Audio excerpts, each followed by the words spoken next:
Après le feu vert de la tour de contrôle, les pilotes prennent le chemin du taxiway. C'est la route pour se rendre sur la piste de décollage. Là, ils vérifient que leur fumigène fonctionne correctement et qu'il est de la bonne couleur.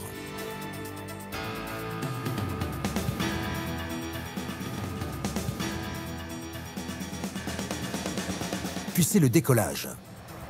Il s'effectue sur un peu plus de 500 mètres. Un départ avec 4 appareils, puis 4 autres juste après. La phase est déjà spectaculaire avec ces avions de chasse groupés. Et ce qui impressionne immédiatement, c'est le rapprochement des Alpha Jets. Ils sont parfois à moins de 2 mètres les uns des autres. Avec une particularité par rapport aux autres démonstrations des pays étrangers, les avions volent sur le même plan et tiennent leur cap malgré les turbulences que chaque appareil produit. Quand ils font des figures de voltige, ils ne sont pas décalés, ils sont vraiment côte à côte, parce que justement les qualités de vol de l'appareil font que on peut suivre tout à fait facilement les manœuvres de l'un et de l'autre. Les Italiens, les Frecce Tricolori par exemple, qui vont voler avec beaucoup d'étages pour éviter ces souffles, l'Alpha Jet a ces qualités aérodynamiques-là, c'est qu'on peut voler dans les souffles des uns des autres. On fait ces figures-là puisque l'Alpha Jet nous le permet et a des qualités aérodynamiques extraordinaires. Évoluer de façon aussi rapprochée sans faire d'étage, c'est une performance impressionnante. L'écoulement de l'air sur le fuselage et les ailes se rapproche de la perfection. Les qualités aérodynamiques de l'avion français sont si élevées que le charognard, celui qui vole derrière le leader, peut se rapprocher à l'extrême.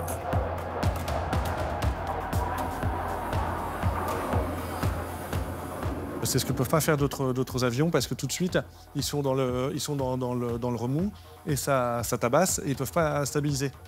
Alors que l'Alpha Jet, le charognard peut se mettre vraiment dans la fumée du réacteur, donc il ne voit quasiment rien, mais il pilote à l'oreille avec les signaux de son leader et c'est comme ça qu'il suit et c'est comme ça qu'ils savent rester dans le même plan.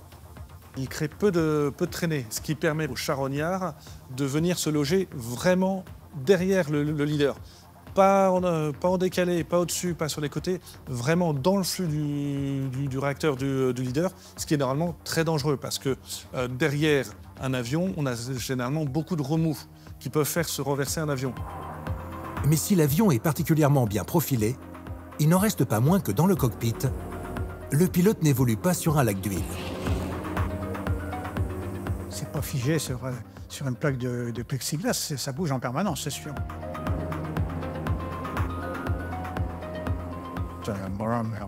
On fait des gentils bonds entre nous, mais ça se voit pas du sol. Les ailes sont même parfois à la limite de se toucher. Les vitesses relatives entre les avions sont très faibles.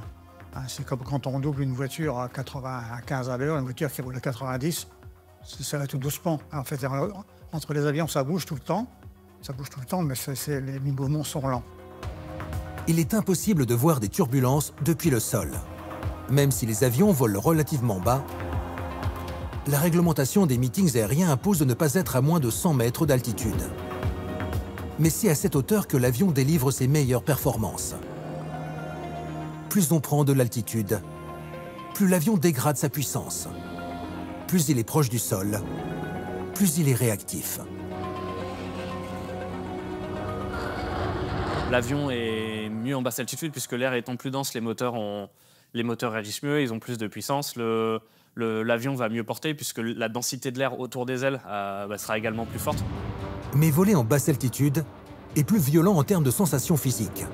Les facteurs de charge sont décuplés. Ce sont les quelques secondes où le pilote pèse 5, 6 ou 7 fois son poids. Il est littéralement écrasé par la vitesse et le braquage de l'appareil. Si le sang du pilote descend fortement dans les membres inférieurs, ou remonte et se concentre dans la tête, les ingénieurs se penchent aussi sur le comportement du kérosène. Comment le carburant, principalement dans les ailes, peut-il accéder constamment au réacteur lorsque l'avion est en piqué ou sur le dos? Si le moteur n'est plus alimenté, l'avion peut connaître de graves dysfonctionnements. C'est pour ça qu'au sein des réservoirs de l'Alpha Jet, il y a un réservoir particulier qu'on appelle la nourrice, qui est tout le temps rempli par des pompes. Ce réservoir nourrice avec sa pompe est au plus bas de l'avion, tout proche du réacteur, de façon à être continuellement alimenté par la gravité. Mais quand l'avion est sur le dos, la nourrice joue son rôle d'approvisionnement moteur en continu. Si le carburant du réservoir ne va plus dans ce réservoir nourrice, eh bien lui, il a un volume suffisant pour continuer à alimenter le moteur pendant quelques minutes. L'Alpha-Jet peut voler sur la tranche, sur le dos ou dans des évolutions très particulières. Il est toujours alimenté par ce réservoir qu'on appelle nourrice. Sans ce système, eh bien, le carburant qui est dans le fond du réservoir, il remonterait. La pompe immergée qui est tout au fond, eh ben, elle n'aurait plus rien à envoyer dans les moteurs. Et vu les consommations des moteurs, en fait, tout de suite, on viderait toutes les tuyauteries et le moteur s'éteindrait.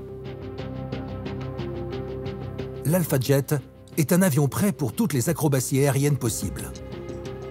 10 appareils composent la flotte de la patrouille de France.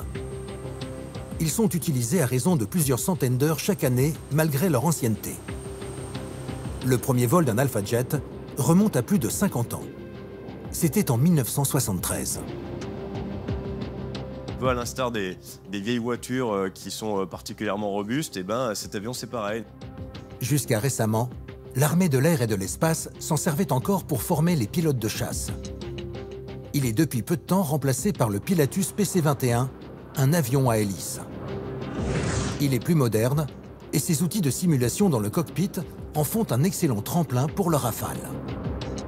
Mais la carrière de l'Alpha-Jet est loin d'être terminée. Il conserve toujours les faveurs de la patrouille de France qui voit en lui l'avion idéal pour représenter le pays. C'est le premier avion à réaction sur lequel nous avons volé. Donc, venir à la patrouille de France, c'est aussi un retour aux sources en termes de machines, revenir sur cet appareil mythique qu'est l'Alpha-Jet et qui a fait rêver des générations entières de pilotes. L'Alpha-Jet est une icône pour les pilotes évoluant dans la chasse, mais aussi pour toujours l'un des meilleurs appareils jamais conçus de la patrouille bleu-blanc-rouge.